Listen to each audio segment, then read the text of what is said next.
Bertempat di ruang Aula Bina Praja 2, Setda Kabupaten Oku Timur, pemerintah daerah melakukan gelar rapat persiapan hari ulang tahun ke-18 Kabupaten Oku Timur yang dipimpin langsung oleh Sekda Oku Timur, Jumadi, dan dihadiri para staf ahli, Sekwan, Kadin Kominfo, serta Kadin Satpol PP. Menurut Sekda Kabupaten Oku Timur, perayaan hari ulang tahun Kabupaten Oku Timur ke-18 jatuh pada tanggal 17 Januari mendatang.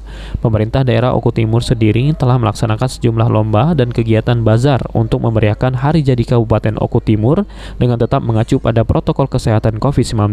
Rencananya HUT ke-18 Kabupaten Oku Timur bertemakan 18 tahun bersinergi mewujudkan peningkatan infrastruktur ekonomi dan profesional aparatur menuju Kabupaten Oku Timur lebih maju dan mulia. Sementara Sekwan DPRD Kabupaten Oku Timur, Kasmir Samsudin menjelaskan, dalam pelaksanaan sidang paripurna DPRD Oku Timur ke-18, tamu yang hadir akan dibatasi tidak lebih kapasitas ruang sidang paripurna sebanyak 300 orang dan tetap mengutamakan protokol kesehatan.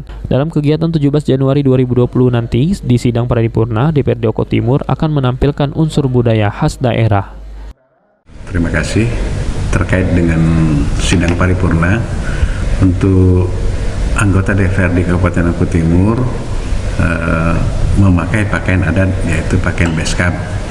Dan untuk undangan juga kita batasi kapasitas ruang paripurna itu tidak boleh lebih dari 300 undangan. 300 undangan, Pak. Dan tetap kita mematuhi protokol kesehatan.